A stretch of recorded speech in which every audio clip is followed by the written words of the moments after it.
You whispered yes when your heart screamed no. You dimmed your light so someone else could shine brighter. You carried their weight until your knees buckled, and still you apologized for stumbling. That ache in your chest, it's not weakness. It's your soul recognizing the truth you've been avoiding.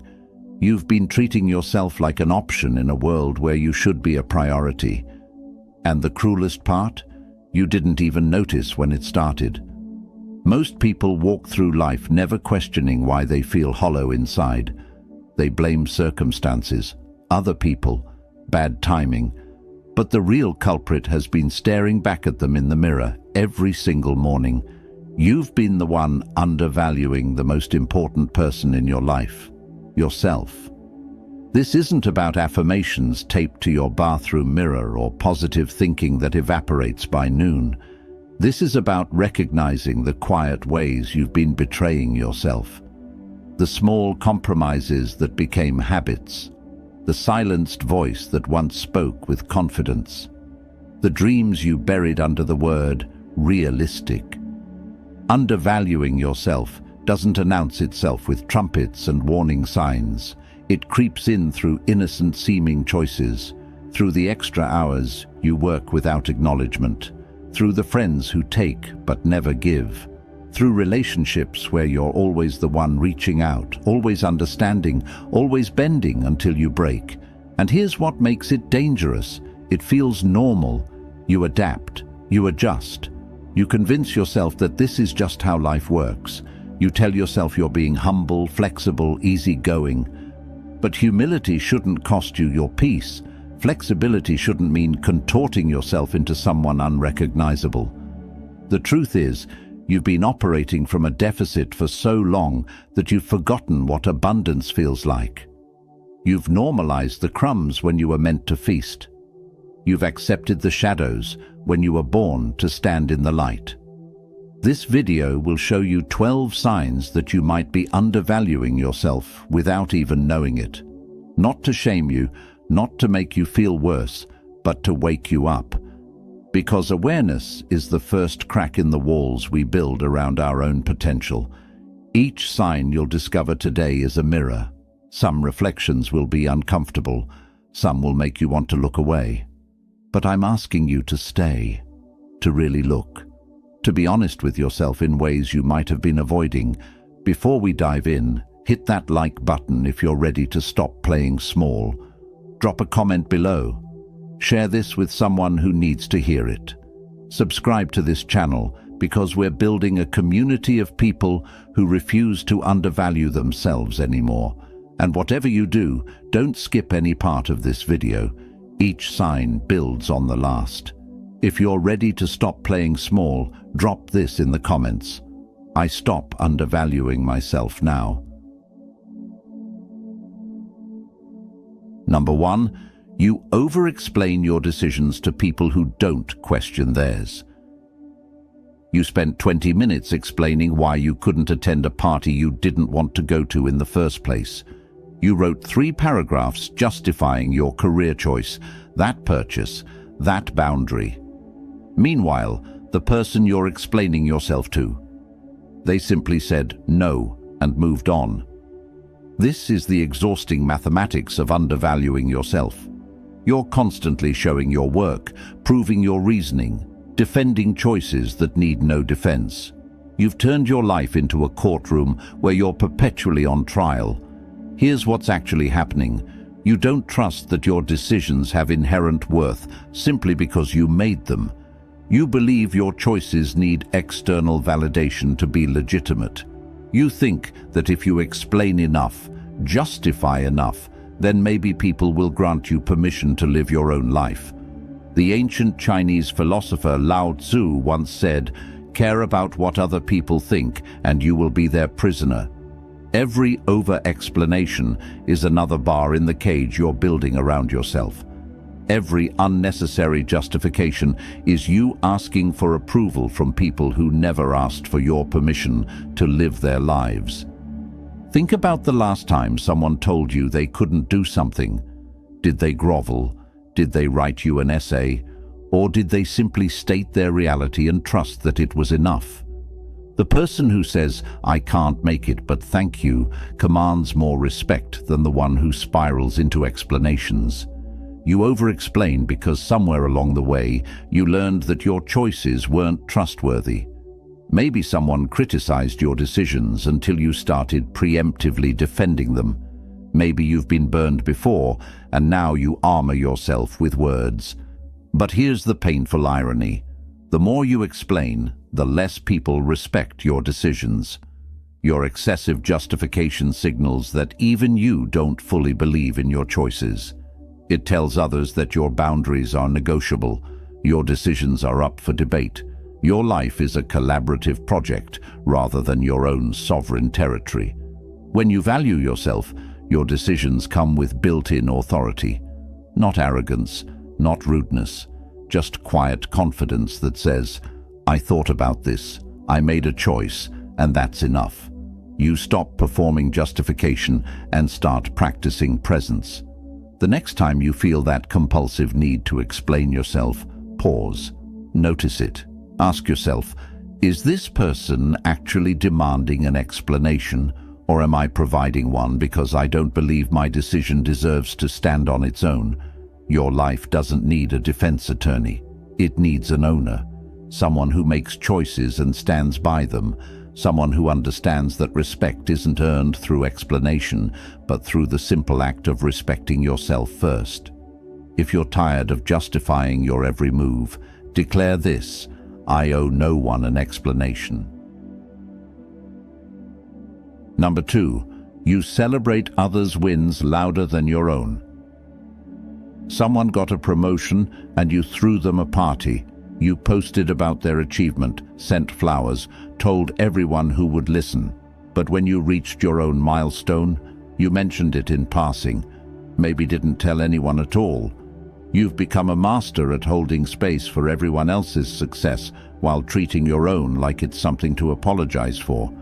Like celebrating yourself would be bragging. So you shrink your joy to make room for theirs. And you've convinced yourself this is kindness. But it's not kindness. It's self-erasure disguised as humility. The Greek philosopher Aristotle taught, knowing yourself is the beginning of all wisdom. But how can you truly know yourself when you refuse to acknowledge what you're capable of? When you treat your accomplishments like embarrassing secrets rather than evidence of your growth? Here's what's really happening.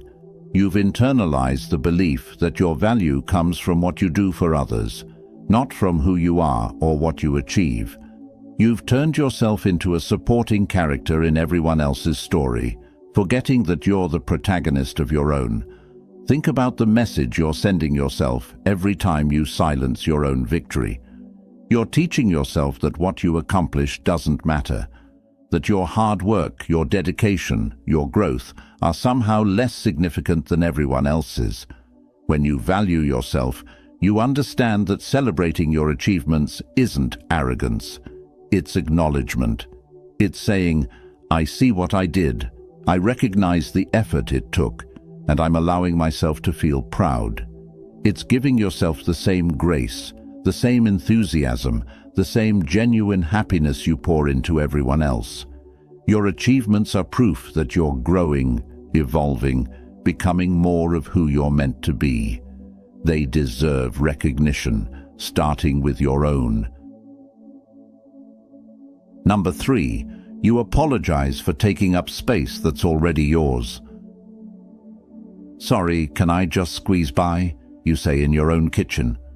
Sorry for bothering you, you write in an email asking a legitimate work question.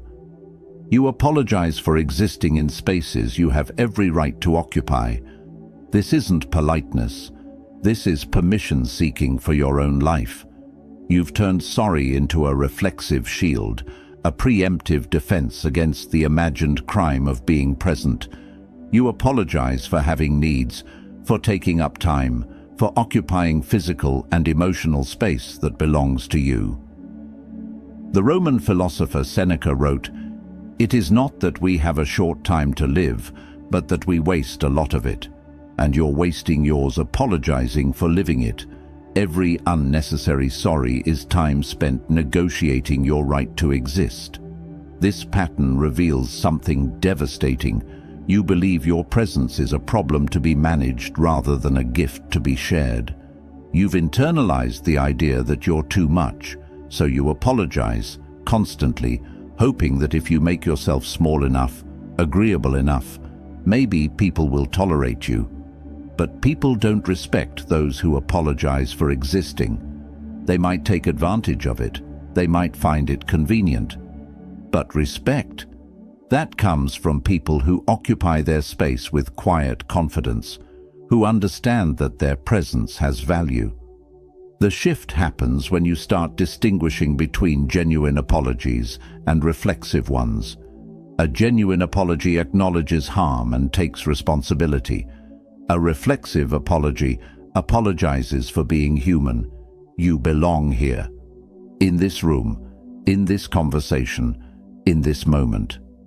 Your presence isn't an inconvenience. Your needs aren't impositions. Your existence doesn't require an apology. Number 4. You accept inconsistency from others while holding yourself to impossible standards. They cancel plans last minute, and you say, "No worries, totally understand." They forget your birthday, and you make excuses for them. But you agonize over a text sent 3 minutes late. You beat yourself up for a small mistake made weeks ago. This double standard is slowly destroying you. You've created 2 completely different rule books for life, one for everyone else, filled with grace and infinite second chances. One for yourself, written in permanent ink with no room for error, no space for being human. The Chinese philosopher Confucius taught, "Better a diamond with a flaw than a pebble without." Yet you're treating yourself like you must be a flawless diamond while accepting that everyone else can be beautifully imperfect stones. Here's what's really happening. You don't believe you deserve the same grace you give to others. You think that your mistakes carry more weight, that your flaws are less forgivable, that your humanity is somehow less valid than everyone else's. Think about your internal dialogue when you mess up versus when a friend messes up. When they're late, you think traffic happens. When you're late, you think, "I'm so irresponsible, I'm wasting everyone's time." This harshness doesn't make you better, it makes you smaller. It doesn't motivate you to improve. It paralyzes you with fear of failure. When you value yourself, you recognize that you deserve the same understanding you give so freely to others. You stop operating from 2 different rule books and start applying one standard: compassion. You don't need to be perfect to be worthy. You're allowed to make mistakes, to have bad days, to fall short sometimes. That's not weakness. That's life. Number 5. You stay silent when your boundaries are crossed because you don't want to cause problems. Someone asks you to work through your weekend off, and you say yes, even though you had plans. Someone makes a comment that stings, and you laugh it off even though it hurt. Someone repeatedly shows up late, interrupts you, dismisses your feelings, and you stay quiet because speaking up feels like starting a war. You've turned yourself into a doormat and called it peacekeeping. Every time you stay silent when a boundary gets crossed, you're sending yourself a devastating message. Other people's comfort matters more than your well-being. And over time, these silent compromises teach you that your limits don't matter, that your needs are negotiable. The ancient Greek philosopher Epictetus said, "No man is free who is not master of himself." But how can you be master of yourself when you hand over control every time someone crosses a line? When you sacrifice your boundaries to keep the peace, you're not free, you're imprisoned by your own silence. Here's the painful truth: your silence isn't preventing problems, it's creating them. Every boundary you don't enforce becomes an invitation for more violations. You think you're maintaining harmony, but you're actually building resentment. People aren't mind readers. When you stay silent, they assume everything is fine. And yes, some people will react poorly when you finally speak up. But those reactions tell you exactly why your boundaries were necessary in the first place. Boundaries aren't selfish. They're survival. They're how you teach people how to treat you. When you refuse to enforce them, you're not being kind. You're being unfair to yourself. Start with one boundary, just one. The next time someone crosses it, speak up, not aggressively, not apologetically, just clearly. That doesn't work for me. I need you to stop. I can't do that. If you're done being walked over, stand firm with this. My boundaries are non-negotiable. Number 6. You measure your worth by how useful you are to others. Your phone stays silent for a day, and you panic. Nobody needs you right now, so what's your purpose? Someone stops asking for your help, and you feel abandoned. Not because you miss them, but because you miss being needed. You've built your entire identity around what you can do for others, and when they don't need you, you feel like you disappear. This isn't connection. This is conditional existence. You've turned yourself into a human toolbox, always available, always useful, always ready to fix, help, support, and solve. But love isn't supposed to be transactional. Your value isn't supposed to fluctuate based on how many people need something from you today. The Persian poet Rumi once wrote, "You are not a drop in the ocean. You are the entire ocean in a drop." But you've been treating yourself like a drop that only matters when it's useful to someone else. Here's the devastating pattern. You attract people who need you, and you mistake their need for love. They keep coming back because you're helpful, and you interpret that as connection. But the moment you stop being useful, they vanish. Think about the relationships in your life. How many of them would survive if you stopped being helpful? How many people would still show up if you needed support instead of giving it? When you value yourself, you understand that your worth isn't determined by your productivity or your usefulness. You're not a vending machine that dispenses help and gets validation in return. You're a human being with inherent worth that exists even when you're not doing anything for anyone. Your value isn't in your output, it's in your existence. You matter when you're resting. You matter when you have nothing to give. Number 7. You downplay your pain while amplifying everyone else's. Someone has a headache, and you bring them medicine, adjust the lights, check on them every hour. But you've been dealing with chronic pain for months, and you haven't mentioned it to anyone. You minimize your struggles with phrases like, "It's not that bad," or "Other people have it worse." You've become an expert at making your pain invisible while making everyone else's pain your priority. This isn't empathy. This is self-abandonment dressed up as compassion.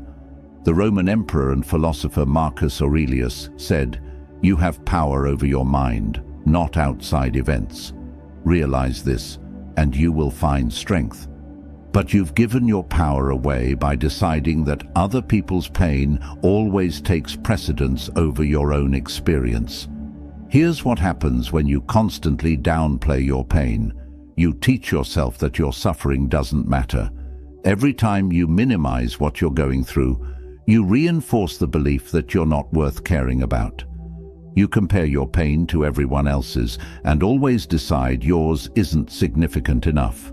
Someone's going through a divorce, so your breakup doesn't count. Someone lost their job, so your workplace stress is trivial. But pain isn't a contest. Suffering doesn't have a minimum threshold before it deserves acknowledgement. Your struggles don't need to be the worst in the world to be valid. By refusing to acknowledge your pain, you're not being strong, you're being silent. And silence doesn't heal, it just turns pain into isolation.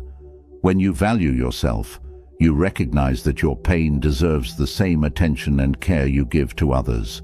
Not more, not less, the same. Start small.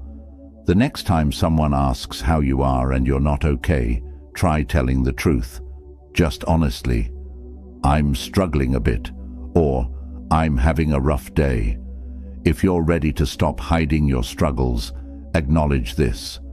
I honor my pain. Number 8. You keep people in your life who consistently make you feel small. There's someone in your life who always has a subtle criticism ready. They disguise it as concern or honesty, but it always leaves you feeling less than. Someone who talks over you, dismisses your ideas, makes jokes at your expense. And yet, they're still in your life. This is what happens when you undervalue yourself. You give prime real estate in your life to people who wouldn't even let you stand in their yard. The ancient Greek philosopher Epictetus taught, "We have 2 ears and 1 mouth, so that we can listen twice as much as we speak." But some people in your life don't listen at all. They wait for their turn to talk, to criticize, to make everything about themselves. Here's the hard truth. People treat you the way you teach them to treat you. When you accept disrespect, you're teaching them that disrespecting you is acceptable. When you stay after they've made you feel small, you're showing them there are no consequences. Think about how you feel after spending time with them. Drained, anxious, like you need to defend yourself. Now think about how you feel after spending time with people who genuinely value you. Energized, peaceful. That difference isn't coincidence. You're not responsible for fixing people who hurt you. You don't owe loyalty to relationships that cost you your peace. And you're not a bad person for choosing yourself over people who never chose you. When you value yourself, you become selective about who gets access to you. You understand that your time, your energy, your presence are gifts, not obligations. You deserve relationships that add to your life, not subtract from it. You deserve people who make you feel bigger, not smaller. Number 9. You say yes when everything inside you is screaming no. The request comes, and before they even finish asking, you feel your stomach drop. Every cell in your body is saying no. Your intuition is waving red flags. But your mouth says yes, again. You've become a stranger to your own truth, overriding your instincts to accommodate everyone else's needs. This isn't generosity. This is self-betrayal with a smile. Every time you say yes when you mean no, you're telling yourself that your feelings don't matter, that your needs are less important than their comfort. And over time, these yeses compound into a life you didn't choose, filled with obligations you never wanted. The Buddha taught, you yourself, as much as anybody in the entire universe, deserve your love and affection. But you've been giving your love and affection to everyone except the person who needs it most. You show up for everyone else while abandoning yourself. Here's what's really happening. You've confused people-pleasing with kindness. You think saying yes makes you caring, generous, reliable. But real kindness includes being kind to yourself. And there is a cost. Every misaligned yes costs you energy you don't have, time you can't get back, peace you desperately need. When you value yourself, you understand that no is a complete sentence, that honoring your truth isn't selfish, it's essential, that people who only value you when you say yes don't actually value you at all. Start practicing the pause. When someone asks something of you, don't answer immediately. Give yourself space to feel what your body already knows. Your yes should mean something. It should come from genuine willingness, not guilt or fear. And your no should be just as valid, just as respected, just as acceptable. If you're tired of saying yes when you mean no, own this. My no protects my yes. Number 10. You settle for less than what you know you deserve. You watch others get promotions, relationships, opportunities that you're just as qualified for. But instead of pursuing what you want, you tell yourself to be grateful for what you have. You lower your expectations, shrink your dreams, and convince yourself that wanting more is greedy. You've turned settling into a virtue and called it contentment. There's a difference between gratitude and resignation. Gratitude says, I appreciate what I have while working toward what I want. Resignation says, I'll take what I can get because wanting more is asking too much. The Greek philosopher Plato wrote, "The first and greatest victory is to conquer yourself." But you haven't conquered yourself. You've surrendered to fear, to doubt, to the voice that says you're not worthy of anything better. Here's what settling actually means. You know there's better out there, and you've decided you're not worth pursuing it. You see what you want, and you tell yourself it's not for people like you. You settle for the job that drains you because at least it's stable. You settle for the relationship where you're not truly happy because at least you're not alone. You've made at least your life philosophy, accepting the minimum when you deserve so much more. But settling isn't safe. It's slow suffocation. It's choosing a life that feels like a compromise instead of a choice. When you value yourself, you understand that wanting more isn't greedy, it's human. Expecting reciprocity isn't demanding, it's basic respect. You don't have to settle for relationships that feel like obligations, for work that makes you count down the hours, for dreams deferred because someone told you to be realistic. You deserve relationships that energize you, work that challenges and fulfills you, a life that makes you excited to wake up. Number 11. You wait for external validation before believing in yourself. You finished that project, and instead of feeling proud, you immediately wonder what others will think. You made a decision, and you're scanning everyone's faces for approval. You accomplished something significant, but it doesn't feel real until someone else acknowledges it. You've outsourced your confidence to people who were never meant to hold it. This is the exhausting reality of not valuing yourself. You need constant confirmation from others that you're doing okay, that you matter, that you're enough. You've turned your self-esteem into a democracy where everyone gets a vote except you. The Roman philosopher Cicero said, "The life of the dead is placed in the memory of the living." But you're placing your life in the opinions of others, giving them the power to determine whether you're living well or not. Here's the painful pattern. You do something you're proud of, but you can't fully celebrate until someone else validates it. You make progress, but it doesn't count until it's witnessed. You feel good about yourself, but that feeling evaporates the moment someone seems unimpressed. And the cruelest part? External validation is unreliable. People are distracted, dealing with their own issues. They might not notice your achievements, and none of that should determine your worth. When you value yourself, you become your own primary source of validation. Not your only source, but your primary one. You know when you've done well. You recognize your growth. You celebrate your wins without needing an audience. Start practicing internal validation. When you accomplish something, pause before you share it. Sit with it. Feel your own pride. Acknowledge your effort.